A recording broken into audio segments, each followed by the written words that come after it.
But I do feel like people are, especially, and this is important, within the GOP party, are done.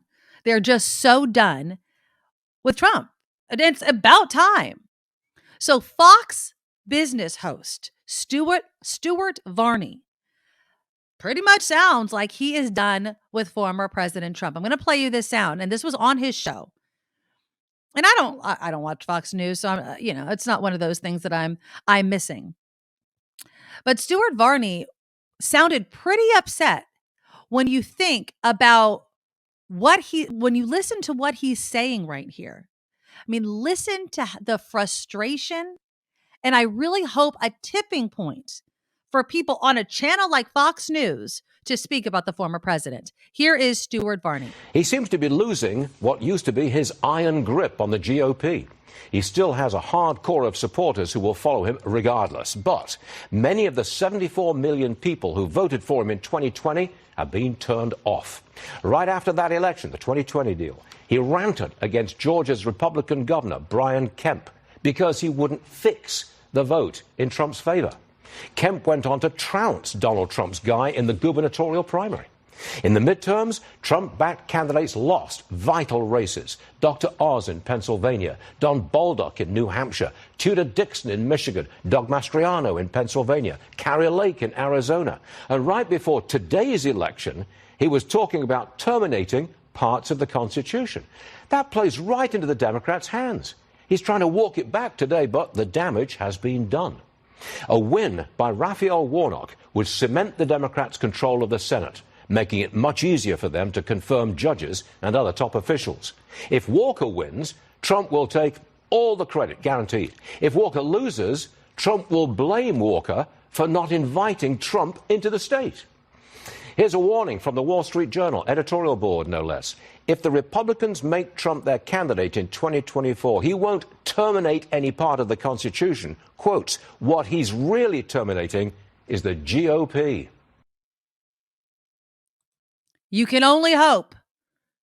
And I don't say that as if Democrats, and let's welcome Kim McAllister to the show. I don't say, get rid of the GOP entirely as if we should be a one-party country, because I don't believe that. But this GOP that is party over country and has been proven over and over again. I mean, you heard that guy, Joyce. Well, if he's the Republican nominee, are you freaking kidding me right now? That blows my mind that you can look at someone like former President Trump and everything that happened after January 6th and the continual lies and misinformation and conspiracy and say, yep, this country can handle another 4 years of that idiot. I just remind everyone that the President of the United States takes an oath upon Inauguration Day. Yes. And that oath reads, I do solemnly swear or affirm that I will faithfully execute the office of the President of the United States and will, to the best of my ability, preserve, protect, and defend the Constitution of the United States. So your whole point is to support the Constitution, protect it, and defend it. And you're saying we should suspend it? Yeah. What? Because I don't understand how you can run for office again when you know that the point of your existence is to support the Constitution, and yet you come out against the Constitution because you lost, saying we need to change the rules. Exactly. What? Exactly. And I think as more and more Americans call these GOP members and former President Trump out on the BS, hopefully that leads to a shift. And we're going to have to see it because the GOP is in control of the House. And who knows if McCarthy is leading them, what kind of nonsense.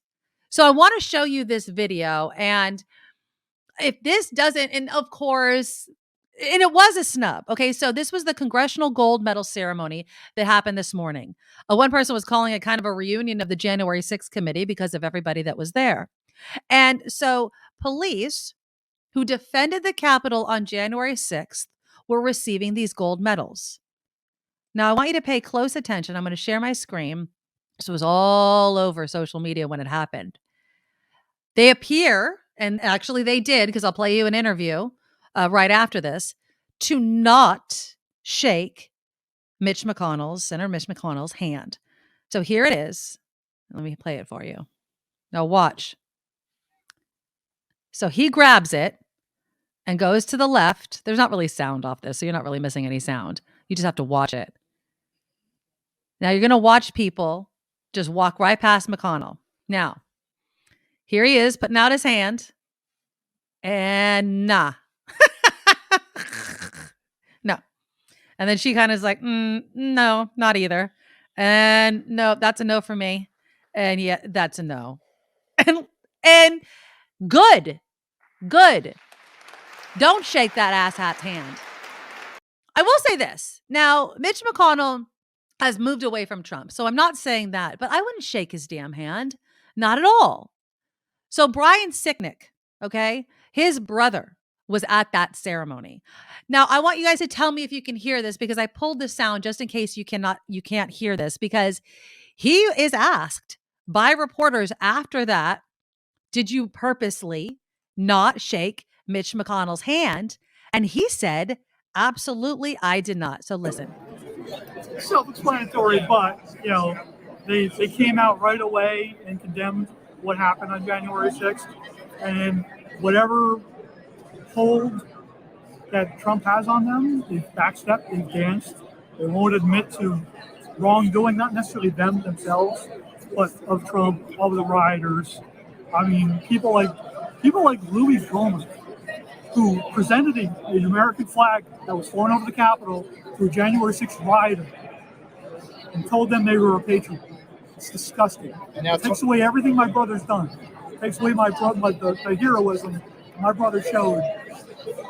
You don't think they deserved a handshake in this context? No. Nope.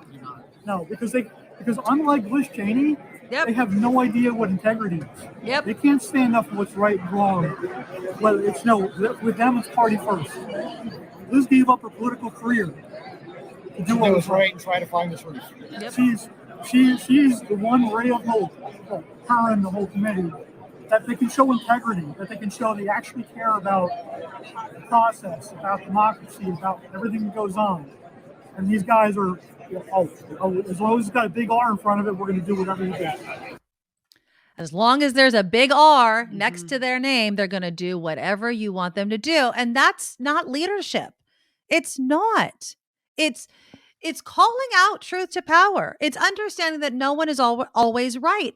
And, I see Damien in the comments. What has the Democratic Party done for you, for our culture, for our economy, for our borders? Okay, Damien. We're talking specifically about what happened on January 6th and what led us there. We're talking about honoring the men and women, the Capitol police officers who defended that building, defended the people inside. What has Trump done for you? There is, I agreed with him on this issue or that issue. I love that he talked tough about the border. I love that he talked about a wall that will never work. Okay. But he undermined our democracy. It's as if, the foundation of what our country is was weakened under that man because of that man. If you don't have a strong foundation, you have nothing. You have a house of cards that's going to come falling down, and almost did on January 6th. That's the point that I'm trying to make with all of this. We can disagree about issues. We can disagree about, even the direction this country is going on certain issues, homelessness, immigration, whatever. Let's have that debate. Fine. But lying about our elections, lying without proof, and then those lies leading to January 6th, unforgivable, and makes you, in my opinion, never qualified to run for president again. And that's it.